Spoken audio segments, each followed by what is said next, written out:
abazalwane ngiyalibingelela ibandla lonke bishop nobabishop nobuholi bonke ngibingelele omama ngibingelele obaba ngibingelele insizwa neyintombi ngibingelele usonto sikolo ngibingelele nehambeli zethu. Maybe niyazibuza ukuthi manje siyabonga ufunana angagraduatanga. I hope nimzwile ubabuthelezi uthe kumele ukhuluma ukuphila ukuphila ngolimi lakho. So before ngizointroduce igama lami ngisanda ukusho nje angazi noma motivation encanyana. Ngiyakhumbula mangifika la ebandleni like sibaningi amantombazane uyazicategorize la ubona khona ukuthi uzofitha nawe yabo. So ngiyakhumbula mangifika la ebandleni kunodadewethu uMrs Cindy Pila angakashayi by then nodadewethu Sibongile Nkosi. I remember mangibabona bengithanda ukubabingelela ngithi sanibonani bosisi baba ku cabinet. One day ngizongena ku cabinet. So njengoba ngisho kanjalo ukuthi namhlanje ngicela ukuthi introduce kahle ukuthi ngusiyabonga kaNkosi youth president.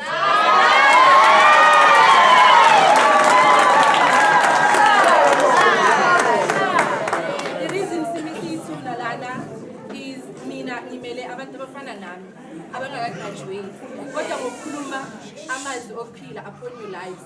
Ngithi nami ngilingilanga ngizograduate and nami ngilingilanga ngizomangqoye kanje. So ngizoencourage youth yonke engakagraduate ukuthi kumele sikhumbule ukuthi why celebrate siba ne-youth conference is that celebrate uJune 16 whereby i-youth yalwela imfundo.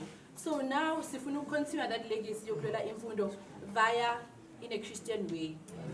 So ngokusho kanjalo thina si-youth cabinet sithathe iqhaza lokuthi from next year we're going to be raising funds ukuthi sizokhona ukuthi sithenge irusa ne-computer because not everyone has access to internet, not everyone has access to computers. So lento le iyalimit umuntu ukuthi sokuthi akanamali yokuya ku-internet cafe omunye umuntu azazibona ukuthi akaphumeleli kanti ngento nje esingakhona ukuthi silungise. So meantime sisazo raise ama-funds sizothatha isikhathi sethu individual ukuthi whoever ufuna ukuregister for next year bangasicela nami I'm part of abantu abazoregister for next year ukuthi ngifedala ama-studies ami. So whoever ufuna ukwenza kanjalo angathintana no-whoever uku-cabinet nobaba usipromisile ukuthi next year uzozama ukusenzela i-career day whereby nizothola ulwazi olubanzi more. So nokuthi it's not only wonke umuntu okumele aye university guys akhona ama-college for skills whereby ibandla lingakhona ukugenerate employment because if it's ne-plumber la ebandleni there's no need ukuthi kuqhashwe ngaphandle. If ne-electrician there's no need. I mean siyakugaladina into nje uyi-beautician sicela ukuthi afake i-certificate so that abantu bazokhona ukuthi baye kuye abantu bangayenza iskills sokuthunga so that abantu bangayi ngaphandle basapothe abantu bangaphandle where else singasapotana lapha kasi si-generate employment. So now before azongena ama-graduates ebandla ngicela ukusho lokhu ukuthi we're going to be breaking the chains ekuthenini izayoni azifundanga. We're going to breaking the chains ukuthi izayoni zingcolile noma izayoni aziphumeleli. We're going to be breaking the chains ukuthi izayoni azisindiswanga. And then we're going to be embracing God's vision. Sicala a new hashtag ethi siyakholwa siyafunda siyaphasa.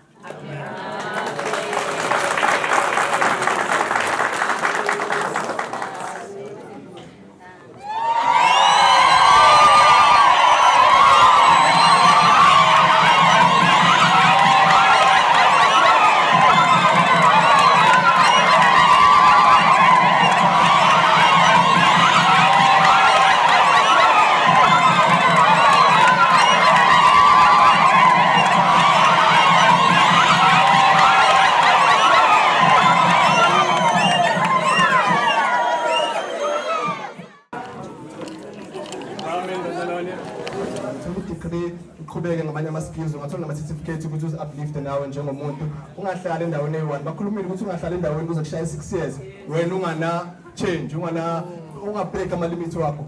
Funda thola iskill esincane se-management uqhubekele phambili bazalwane.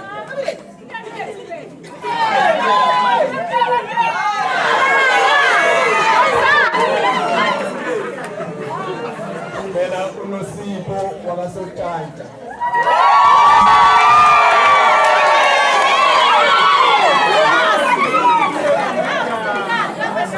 Wethu Mama Hazel.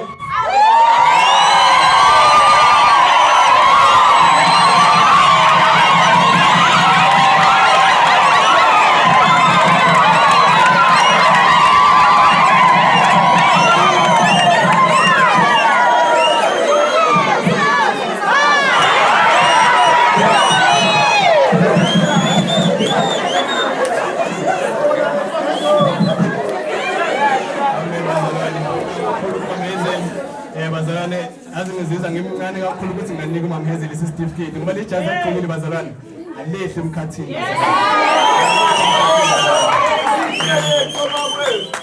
Uphinde ngithi bazalwane lawo ama-graduate wa 2024-2025 baningi abagraduatile siyafisa ukuni-acknowledge nonke bazalwane kodwa besifocus kule 2 previous years bazalwane. Unyaka uzawuyeza ofundayo sizokwazi ukuthi simuphe naye izipho nensizwa nazo ngiyazi khona sesigraduate lezayo siyacela ukuthi zize zize ngaphezulu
Bazalwane sesiyakuphathuwe inkonzo yethu esizophathelwa ubrother wethu uMelusi wakumtsipa. Amen. Sicela nje simsukumise ngehubo azosenzela upart 2. Amen.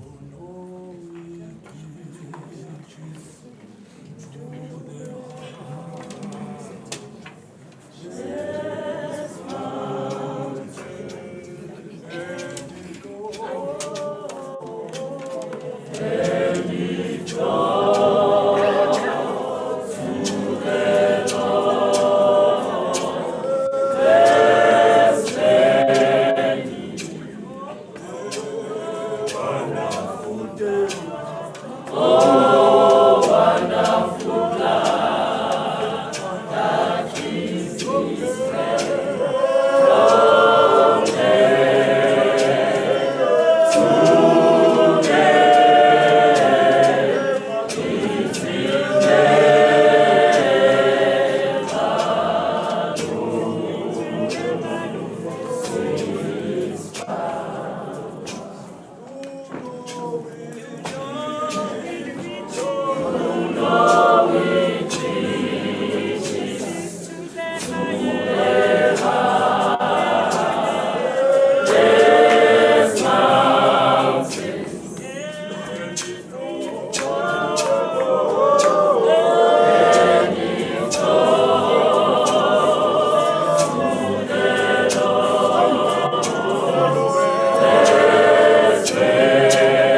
bethu namabhishophu bingelele abomama bingelele abobaba bingelele ubusisi bami bingelele abobhuti bami nensizwa abethi ngithukile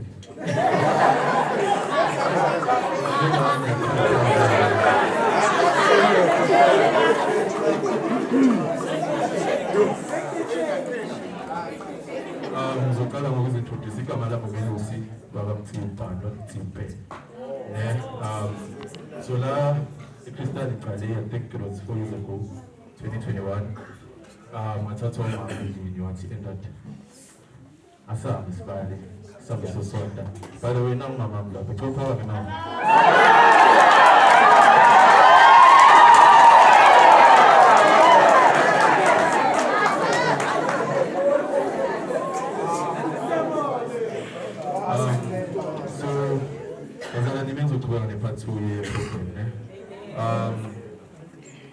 Topic here for this year's youth conference is no limits, breaking chains, and embracing God's vision. Right? I feel like I'm a living testimonial because personally, stage fright, I'm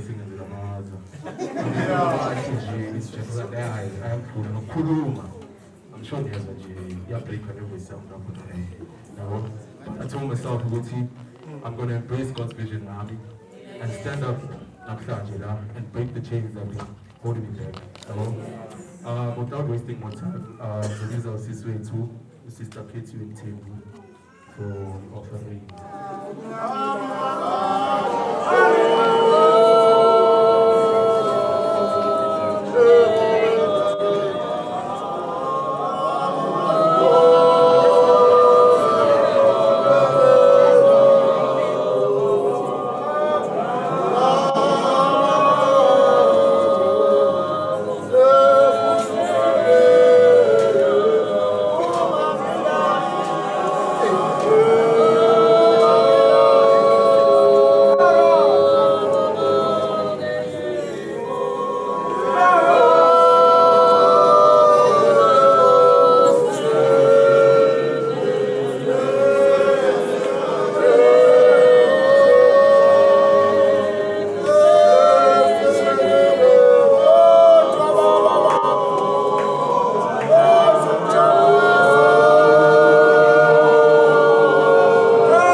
Deuteronomy 15 verse 10. Cela uqale ngifunde ngesiLungu. Ngoba ngathi ulusho oluningi isiZulu ngathi abasizwa. Ithi, you shall give to him freely, and your heart shall not be grudging when you give to him, because for this the Lord your God will bless you in all your work and in all that you undertake. Esizulwini womnika nokumnika inhliziyo yakho ingakhathazeki lapho umnika. Ngokuba ngenxa yalokho uJehova uNkulunkulu wakho uyakubusisa emsebenzini wakho wonke nakukho konke obeka kukho isandla sakho. Uthe maseka nayo leyo ndodana uNkulunkulu amphile yona after 25 years yokulinda ukuthi uNkulunkulu amphile leyo ndodana. uNkulunkulu wafika kuyi wathi nikela ngale ndodana yakho. Yona le ayithandazele wayilinda 25 years. Lalela nangaphandle kokungabaza nangaphandle kokuthi aqoqela umkakhe uSara wavele wathatha indodana wathasandi sikhuphukela le uhamba nayo indodana yazi nokwazi ukuthi namhlanje yini umhlatshelo. Uthe ehamba naye kanjalo bafika wayakhe altara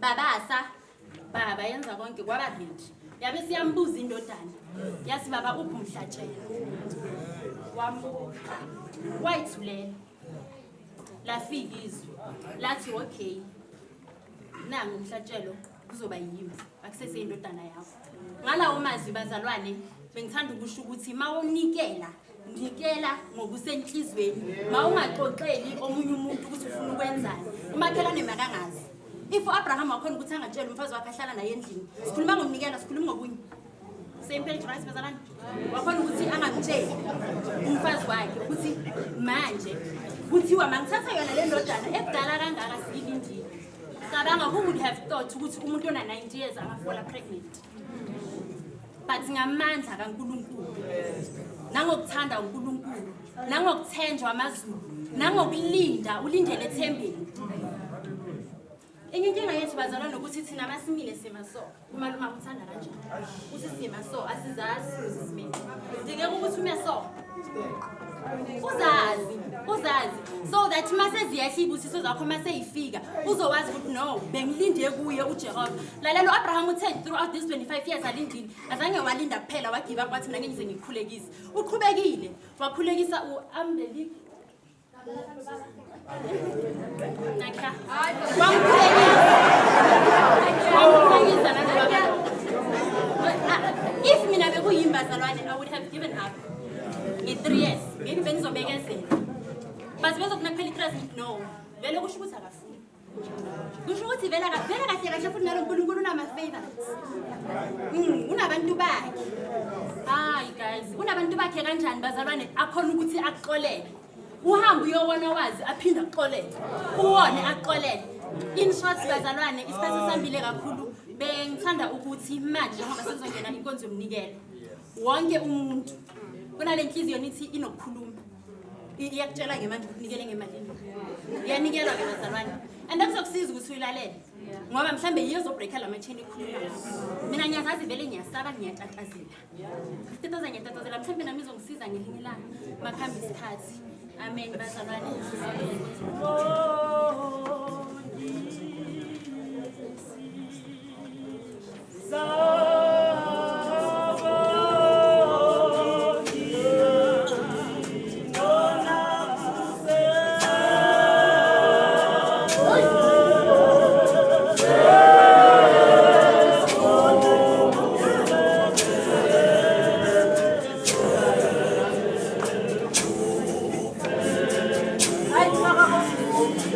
Vamos.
yesiswethu uzalele yes bekuceliwe ukuthi icela nje every speaker ozolandela from now on kube nje 10 minutes because isikhathi sesidlile nasengomeni bacele lokho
Bobo izwani ngathi ngizozuma amaphelo ukuthi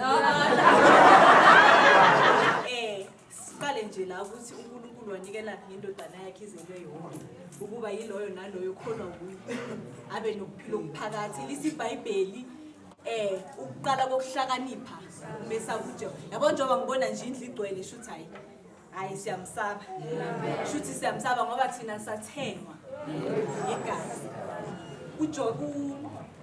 ubani uJosepha lo wanikela abantwana bakuba baphisana ngaye uyaboshwa uboshwa nombhaki wesinkwa uboshwa nomkhandi wewine uhlaziya amaphupha ngisho uthi umkhandi wesinkwa uzofa kodwa umkhandi wewine umbhaki wesinkwa uzofa kodwa umkhandi wewine uzokhishwa uzokhululwa kahle kahle lento le isho ukuthi isinkwa inyama iyafa inyama kodwa igazi sathenga ngalo yiko namhlanje ngikwazi ukusibuka angeke ngize ngibe mude kakhulu ngizovula nje incwadi uDaniel wesithathu bengicela nje ukuthi nisi nje one verse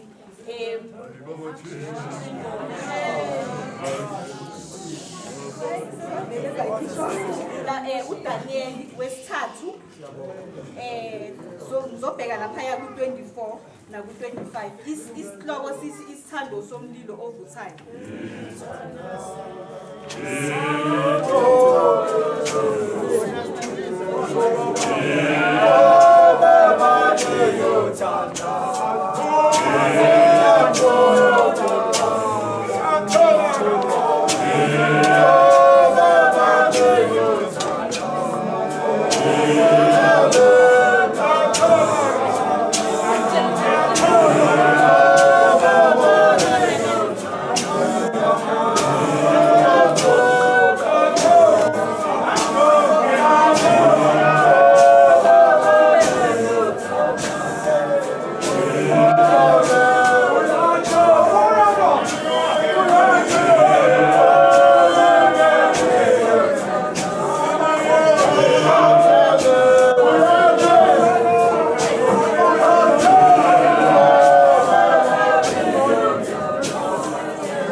amathathu sibheke lapha ku-24 naku-25 isihloko sithi isithando somlilo ovuthayo.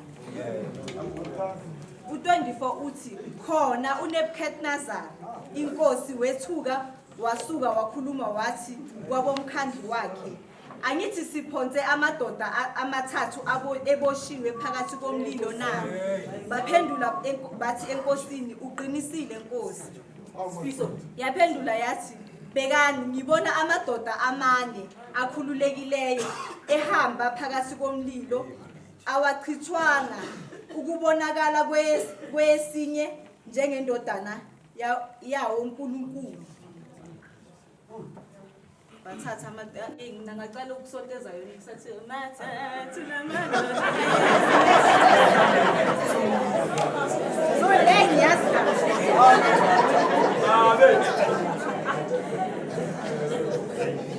uNebukadnezar ubona amadoda amane sebafaka amathathu uMishaku, uAbednego noDaniel.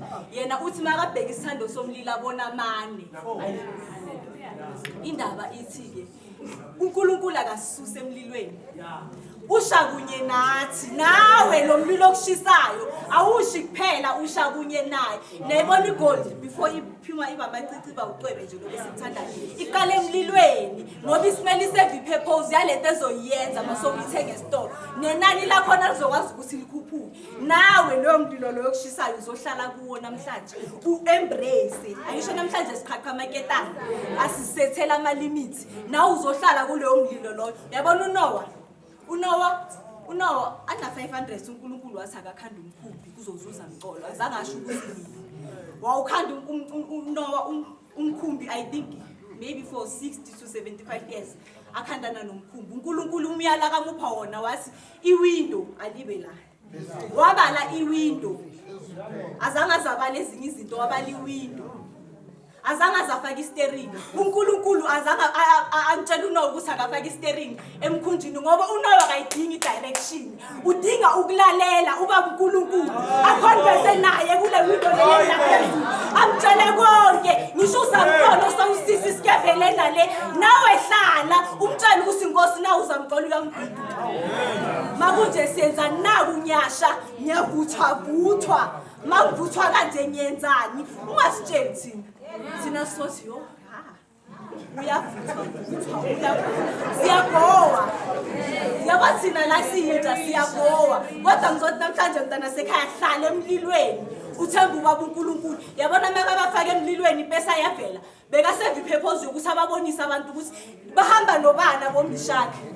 Bahamba nengwadla. Ibulldozer ungangena kuvalile.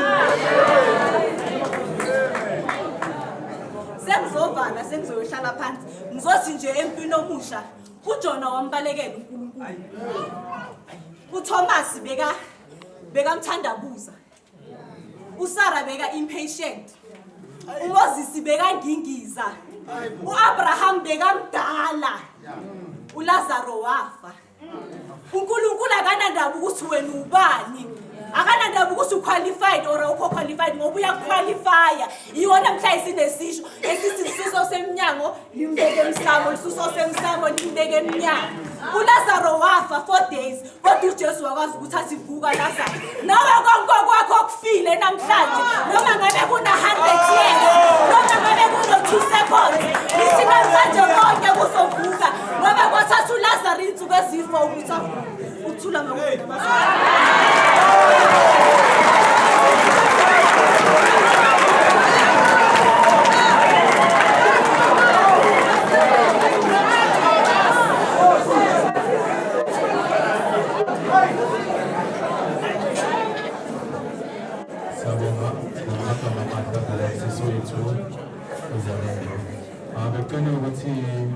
before singena kwisemoni yethu abazalwane abazinikele after Good Friday bela baphakame la bahleli khona.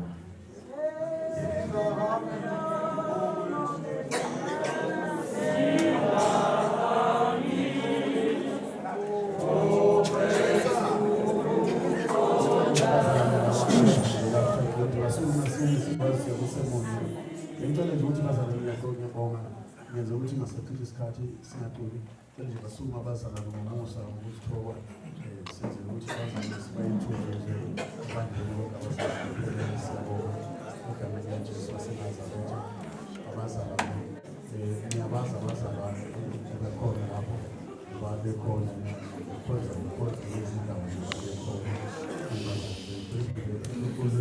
ngiyacela ukuthi singakhulumi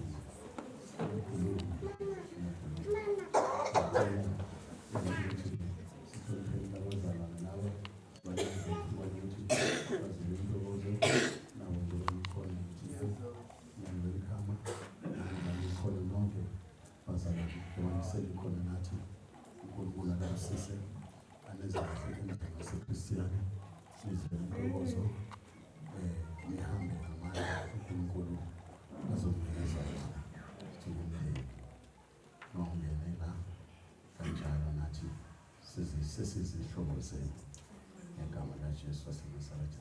Ngaphandle kokuthi mhlawumbe ukuhlonipha ubaba wethu uMasilela njengomfundisi uMasilela lo omena nomama wakhe lapha ba-introduce leadership nazi ukuthi nabo sebenathi.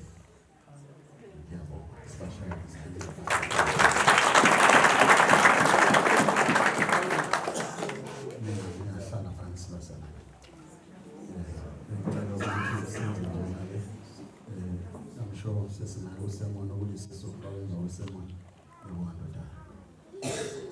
Amen, brother.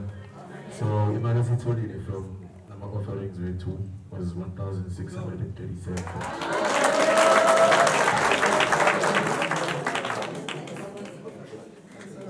Oh, okay. And then the front raise number 500, 379.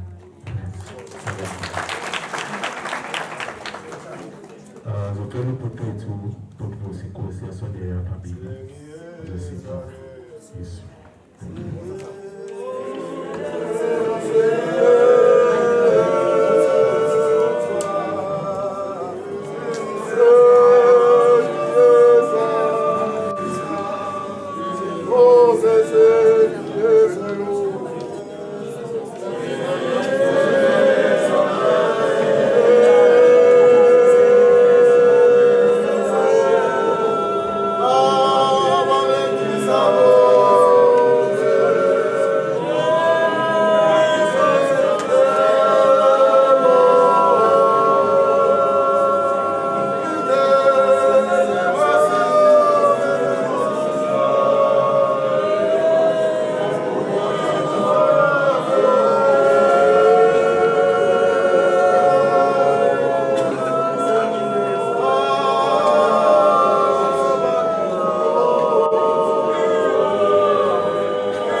isikhathi sihambile nami ngebe ngimude into engizoyisho nje ufishane ufuna nje ukubingelela ubaba ubingelela umama ngibingele our newly appointed president wethu siyabonga mfethu siyakuthanda kakhulu siyabonga nje ukuthi i-youth yethu lokhu nje kuba amantombazana something angihlale ngi-advocate hands on amantombazane as ama-youth president and siyawathanda sizozama ukuzama ukusho sizokusapota mfethu singakayo kakhulu ucela ungifundele kwakushana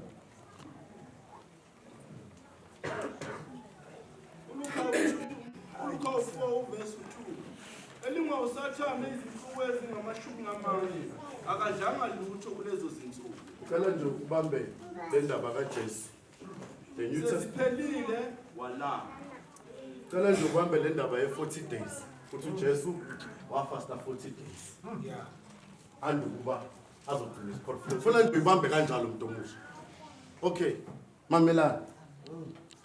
Ivangeli liyivangeli limile. Yabona lento mase kufuna ukuvaka idress kuthiwe kuyophela konke.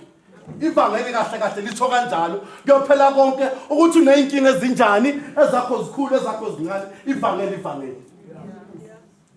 Limile nje livangeli. Isonto ivangeli akusisocialism. Ukuthi uzoba ama meeting ukuthi manje sakhona aba pregnant abayi6 ukuthi khona manje abangasebenza abayi20 khona manje intandane ezi7 no.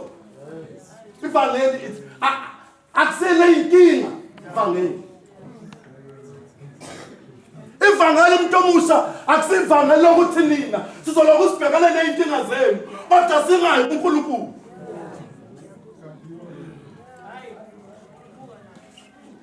Ukuthi usathana umile man. And then next time thina sime times 10. Ngoba masoloku sibamba ama meeting ngeenkinga zethu ukuthi bani wenzeni abantu angeke basukume. Bantu baqhwalile abantu abasha. Bahlezi kuma wheelchair. Neenkinga zabo balokhu bayaphusha. Bazola badabukelwa. Abanye banikwa amagama bathi isifundukazi. Kodwa mawumlandelela umuntu wakhona phakathi akekho right.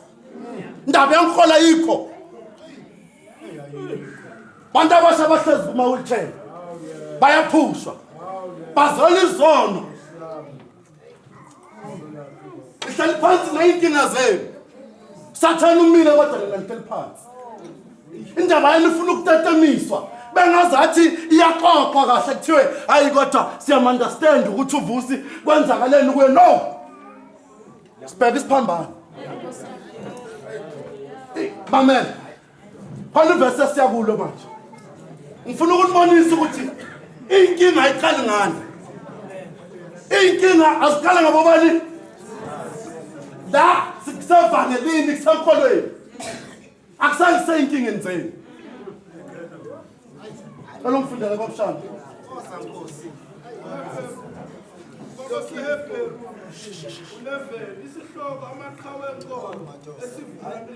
Mamela.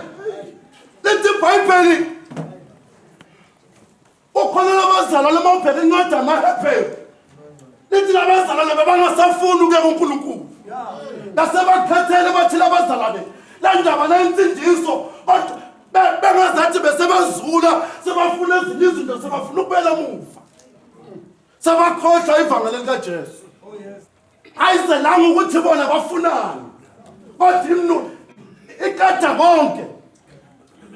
Sithi lesihloko umuntu omusha. Amakhawa akudala. Isivumelane sabo.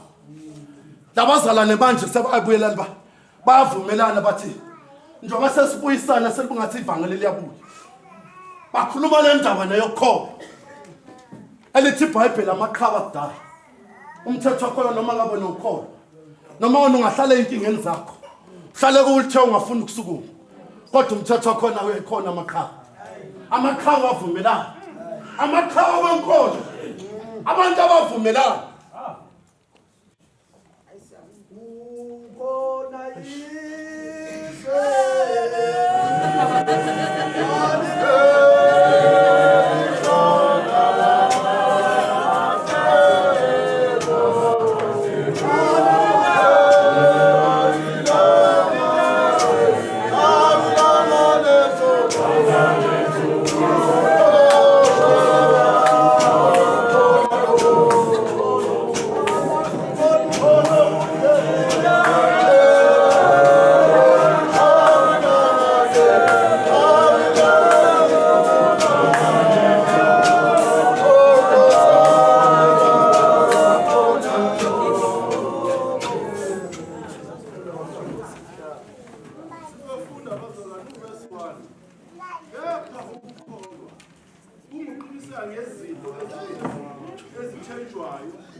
Mama, ngicela umalela kumfundisi.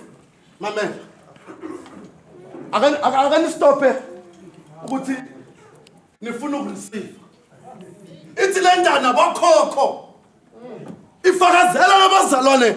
Kanjani yokukhola ukuthi ukukhola ukuthi we receive things sezinivishina noma ngabe sikuphi kodwa siyazi ukuthi sizithola sibona ngani sibona ngokuthi nabokhokho babephila kanje ivangeli labazalwane sebayabuyisana manje ngoba babonile ukuthi umthetho khona bahleli kakhulu kuma wheelchair babheke inkinga zabo kodwa manje sebafuna uNkulunkulu sabakhathala ukuthi bathi mina ngiyahlupheka mina ngiyasebenzi mina ngiyakhala mina ngidepressed mina ngizalile kodwa manje sebaya uNkulunkulu bathi thina into zethu ikhona nawo makhola kudala wavumelana okhokho baphila ngendane yenkolo hayi kwezinye indawo kodwa indane yenkolo mamela lithi iBhayibheli amaFilipini nama-Israyeli yabuye le ndaba ka-40 manje lithi sebalwile 40 days and 40 nights lithi iBhayibheli sebalwile 40 days and 40 nights eyafasta uJesu lithi iBhayibheli kwazi umuntu omusha uNkulunkulu waletha umuntu omusha kwafela uDavida azange abe nendaba ukuthi ubuyaphi uDavida wayengabalisi kodwa umthetho khona wayemthemba umthetho khona into elihlupha ngayo abantu abasha anibona ukuthi uSathane umile ngifuna into zeni ibeka zathi nibe nihlobisa ngithatha into zeni nibambe lama meeting nihlala phansi nento zenu nibambe lama meeting ningabona ukuthi uSathane umile ithi iBhayibheli uDavida wafika uDavida azange abe nendaba ukuthi structure sime kanjani ubani ukapteni wezinto ubani owenzani kodwa uDavida wayethi mayesefika wayebona senqobile personal introspection self introspection uyazibona unqobona into zakho noma usafuna ukutotoza ubanje le meeting thiyo ndoda phela khumbula ukuthi wena umthetho wakhona indawo lesikole zange ilunge empilweni yakho khumbula ukuthi wena zange ube nabazali self introspection uyazibona wena into zakho iphethe wena nje wedwa nje lithi iBhayibheli uDavida wayebona senqobile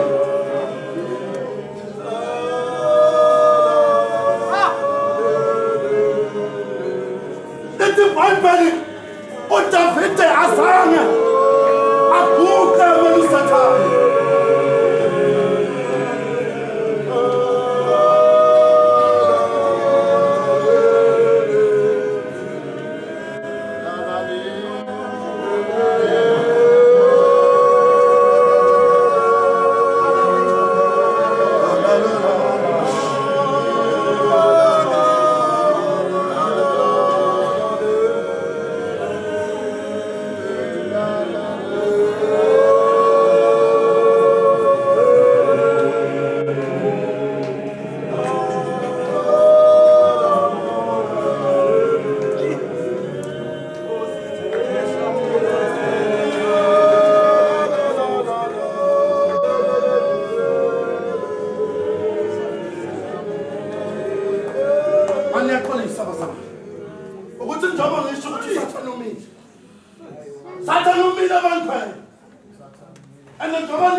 manje ngabe uze esontweni wena sowudecidile noNkulunkulu ukuthi uNkulunkulu usathana emakame times 10 noma times 20 ngoba sizoloku sifuna sikancane siyeza sizoqala ukuthi ubani azosimotivate kanti indaba isenkholweni ukuthi umuntu kusamela iproject noNkulunkulu ngeself introspection ukuthi mina uNkulunkulu ngihambe ngaze ngafika la kodwa manje sengifuna ukuyaphi ukholwa ukubona izinto ezingakayenzakala sezenzakalile noma ngabe kuphi you must be arrogant moya kuNkulunkulu that confident ngendlela ukuthi noma ngezibana thini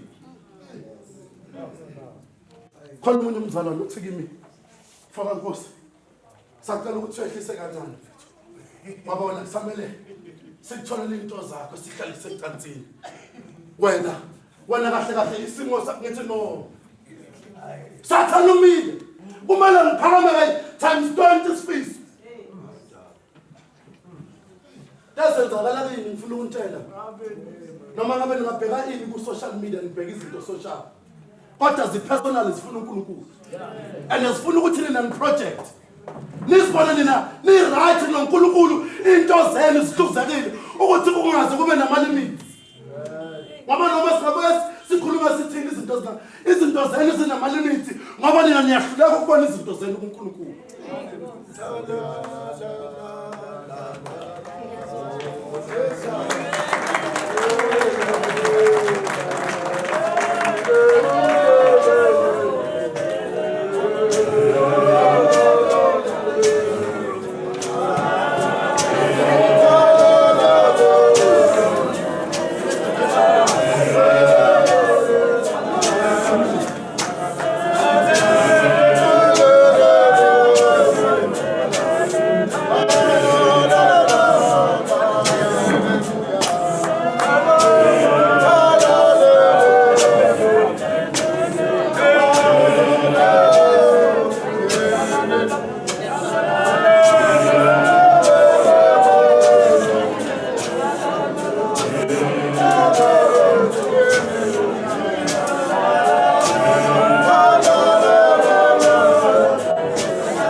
bazalwane selishonile nje ilanga bazalwane senza nje bazalwane yabona inkonzo namhlanje kwelinye izinga bazalwane manje bazalwane sizomema nje uNkulunkulu ukuthi ahlale kithi nje ngasonke isikhathi bazalwane sibe nale spirit esinaso namhlanje bazalwane from ku motivational speaker up until now bazalwane uyazi Baba mju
and now it's 45 fast, if I'm not mistaken. So, maybe continuing that one fast. I have just one announcement. On 27 July, this is over the branch launch in Tsakane. The venue obviously is Tsakane.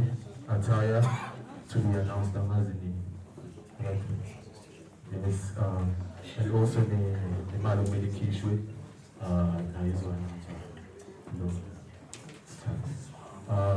Moshes Kakalo, Sparamis, Bishop Pulitu,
Bazalwane ngiyanibingelela ngegama lenkosi yethu Jesu. Isikhathi ilanga selishonile bazalwane. Kuyasho ukuthi nje kufanele ngabe sesiphumile ensimini. Sesidonse kakhulu. Nami ngizozama ukuthi ngibe mfishane kakhulu. Umuntu mina kodwa naturally when I get a platform I just take over. Umuntu onjalo. Kodwa ngizozama. Abanye sebaphumile bathe nje uzoshuma sekuzoma baba siyaphuma. Many people abambi bathe nje sekuzoma lo baba bayaphuma. Uzokwenzeka ngelilanga uthi uyafona uthi baba yazi kushoniwe ekhaya. Bese nami ngithi leke ithi siphumile kushona ugogo nami ngiyakhola. Ofundiswayo akahlanganyela nabantu nomfundisayo. Hayi. Ofundiswayo akahlanganyela nomfundisayo. No teacher. Bazalwane ngichitha isikhathi kodwa nje ngifuna ukuthi nje ngidlulise lezi memezelo before akenzeka nje ngenza ukuthi usokalise simkhulule.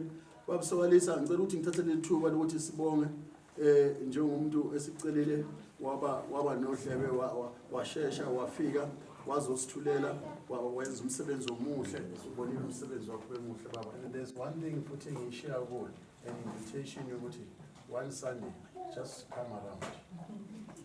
Just come around. Ngeke nje Sunday.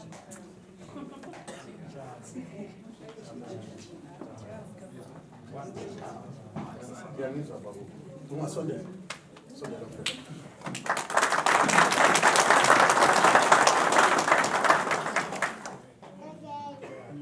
Abantu abanje bayadura. Ungafaka invitation bese uphuma quotation. Our invitation inakuthumela quotation.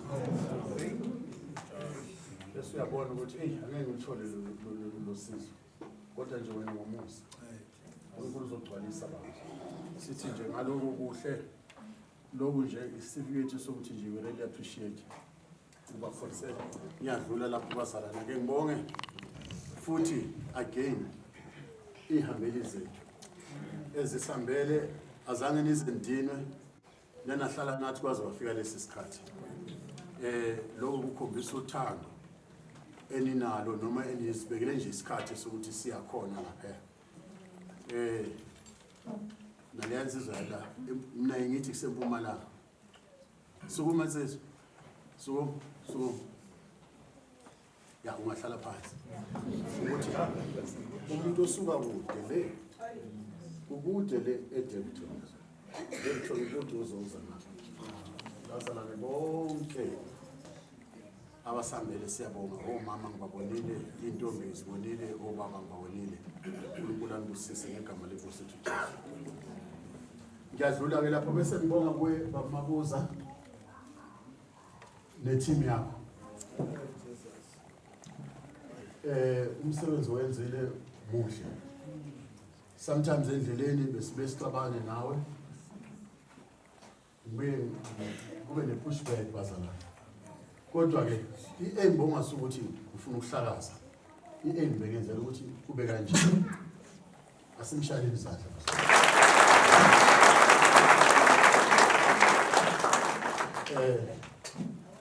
siphinde sishayele nomkhambathi wonke wakhe ubaMabuza. Ngiyadlula ngokushesha ngiyaphuthuma ngibonga abaholi bonke ngokusihlupha kwabo lapha baqhamuka khona ngendlela esihlukahlukene. Ngibonile bazalwane, ngibonile babuhlanga sengisho laba abangabuya ngaphandle babuhlapho babumsimanga babunkosi babumbatha babumakhanda ngiyacabanga ukuthi abaholi labo embabaleli nabo mama kwabo nabavangeli bonke ababuya ngaphandle nabo futhi siyabonga kakhulu. Bese ngithatha leli thuba ngibonge akade besiphethele uhlelo ngiphathe kahle uhlelo kakhulu ngathi uNkulunkulu angibusisa angigcwalise lapho. Bese ngibonga futhi abekade program yonke njengama speakers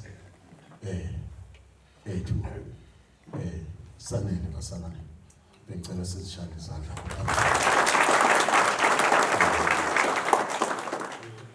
Baba Nkosi nawe siyabonga eze wena umholi uphinde waba i-guest nawe wasebenza umsebenzi omuhle siyabonga simshayele izandla. Ake ngiboneke ibandla lonke lamaKristu. Ibandla lonke leli lamaKristu. Akuthini manje baba angiqala ukusho leli gama. Aolisisi ngamaKristu. Ngingakuthiwa usonto iChristian. SingamaKristu. Ngiyabonga ebandleni lamaKristu nonke makankethi. Ngiyabonga kini nonke. Uthi nje yathendenzini ibe yinhle kakhulu. Qhamuka kwenu ngeendawo nihluphile nabekezela. Ngiyazi ukuthi abazali basuka kude njengoba ngishilo ngibhani basuka kude abazali kodwa nje emiyambo ukuthi sivale sonke badla abazalwane babone behamba moya uzojabula abazalwane.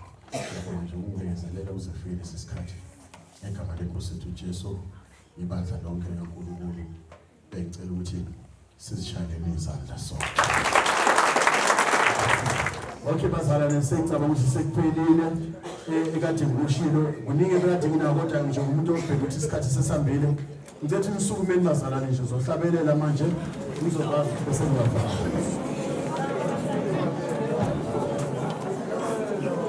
Ngizamile kakhulu bazalwane.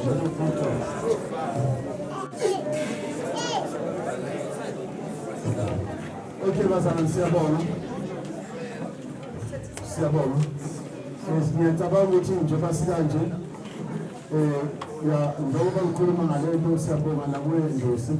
Indosi usisizile nje ukuthi sikwazi ukukhuluma abantu basizwe siyabonga ukuthi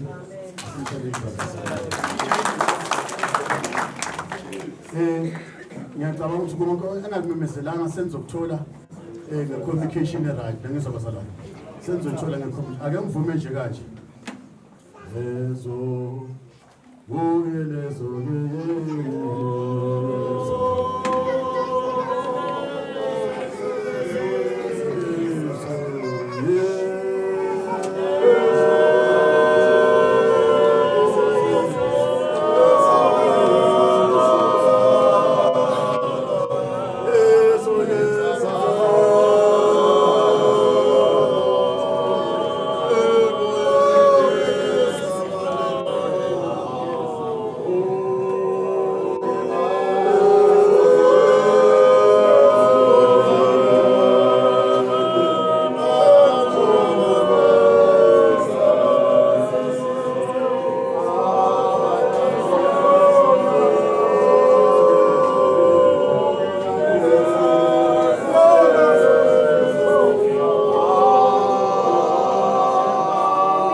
masiphuma la sodla kanjani.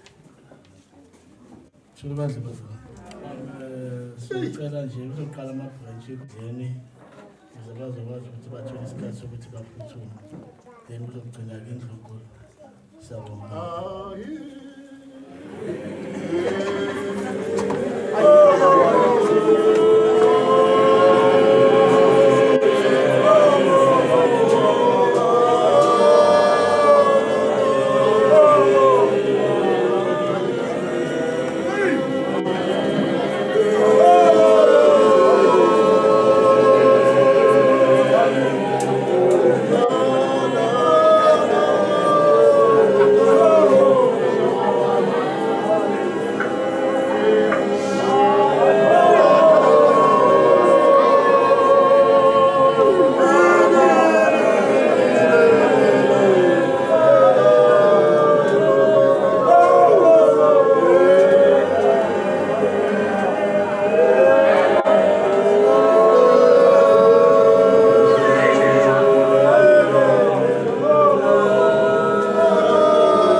Sifike lapha uthande wena ukuthi masifike kulendaba sifike sesaphelele singalimele baba uma silimele sobe silimezwe yizwi ethe kufanele sihlabeke kufanele sabe sihlabekile sizokwazi ukuthi ukuphuma lapho bese sibuyela baba siyabonga sicimekile sithwale manje besazophuma abazali babheke indaba eyikude bathwale endleleni bathwale bahambe bejabulile bethokozile igama nenkazi kaJesu waseNazaretha amen.